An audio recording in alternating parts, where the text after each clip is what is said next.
Hello students, I am Dr. Tanmoy Biswas. I welcome you all in my channel Chemistry, the Mystery of Molecules.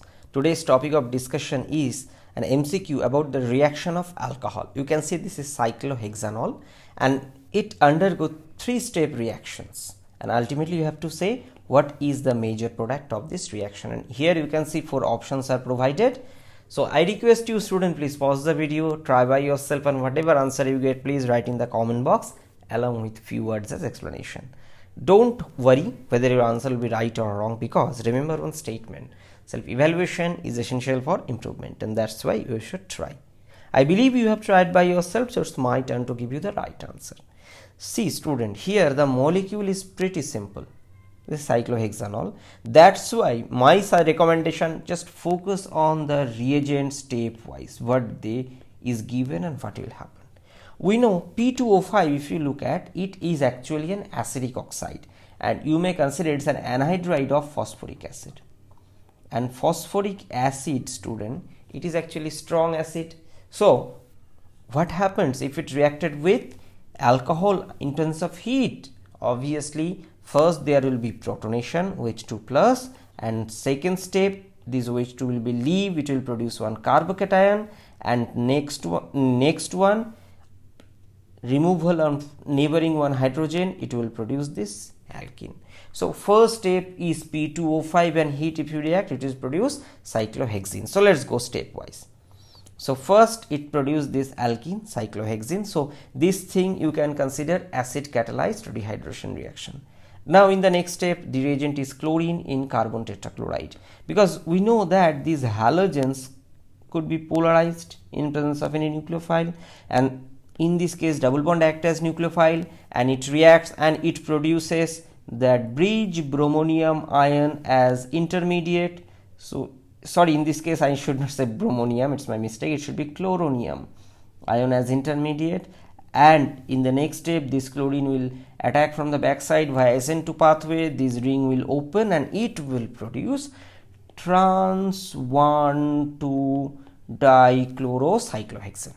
So that is important student, trans 1,2 dichlorocyclohexane will be produced. Now later on in next step it produces, if you treat it with sodium ethoxide in ethanol, it will produce alkene in presence of heating. But in this case it's quite different, it produces diene. So it is 1,3-butadiene derivative, the cyclohexane ring system obviously. Now question why? Because student, based on our previous knowledge, if we take these 1,2 dihalo, so this is hydrogen, hydrogen, hydrogen, and similar is this for hydrogen, hydrogen, and Cl. So what do we expect? That first what will happen? One chlorine, another hydrogen will be eliminated. Second, we expect that this chlorine and this will be eliminated, and it will produce obviously an alkyne. But what unique, or why this resulted in this diene? Okay, so that is the unique question, and for that purpose student we need to understand the actual structure of this cyclohexane derivative. So this cyclohexane, actually this is called student chair conformation. Chair conformation, because when we draw these cyclohexane in 2D, it looks like this bond angle is 120 degree, although it is not 120 degree, it is 109 degree, and that thing is reflect here. So here you can see all are hydrogen, means the angle is in tetrahedral center, this center is tetrahedral, so that's why this angle is 109 degree. So that is the correct representation of cyclohexane. Now from the beginning it is told that this chlorine addition to double bond resulted in trans dichloro derivative. It's true, understand, fine. So this trans could be two way. One, this chlorine means this is called axial, so this is trans diaxial.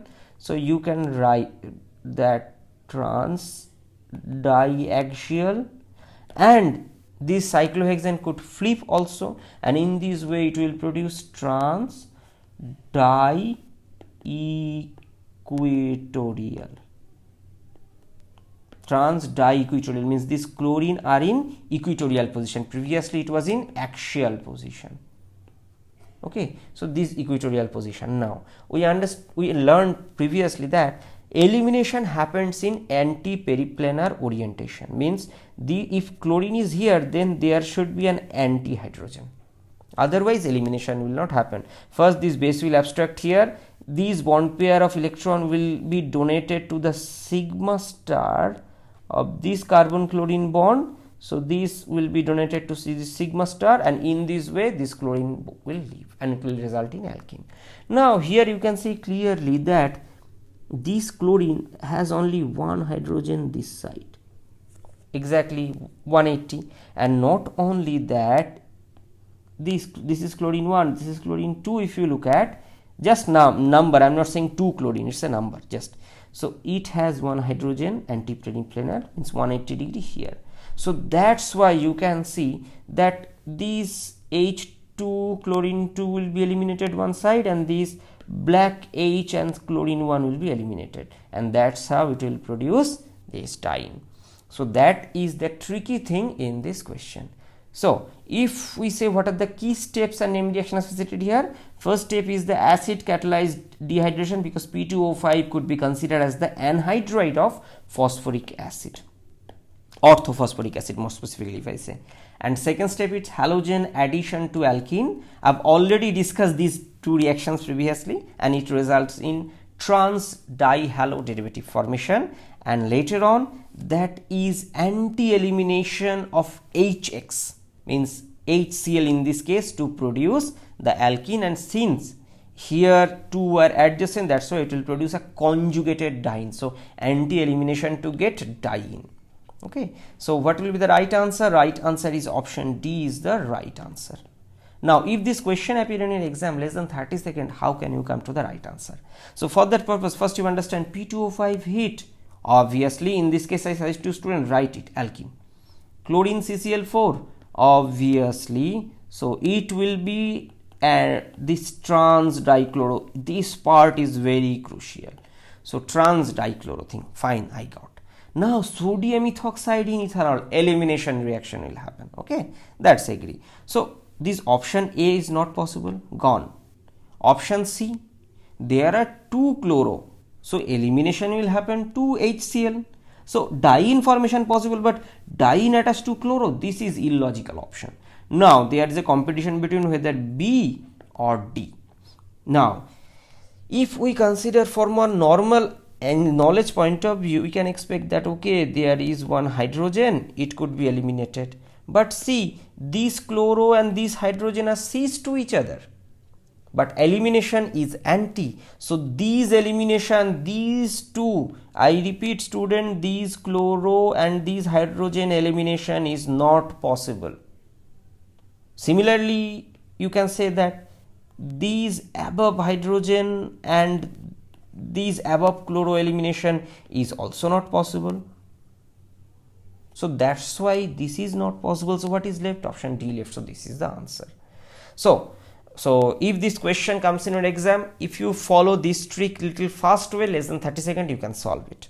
Now in conclusion, what we have learned today, that phosphorus pentoxide is an acid and means anhydride of orthophosphoric acid, and this is a very strong acid and it can result in protonation of alcohol followed by dehydration through carbocation as intermediate. And in this context, please remember the stability of carbocation dictates the rate of reaction. Alkene undergoes halogenation to produce trans dihaloalkane through bridge halonium ion as intermediate. For bromine addition, bridge bromonium. For iodine addition, bridge iodonium. For chlorine addition, bridge chloronium. So this thing. And finally, this cyclohexane system, proper conformational orientation means anti needed for this elimination, and where this anti-elimination is available, that place this elimination reaction occurs. Okay, so proper orientation needed while anti-elimination is happening. And the last most important thing, that hydroxide in aqueous medium generally act as nucleophile, I have seen, but in alkoxide in alcohol medium prefers to result in elimination. I guess you have learned this thing many times in your book. So this is the end of this discussion. I believe this video will be useful. Please write your opinion in the comment box, and if you really consider the content of my channel is worthy, then please help this channel to grow.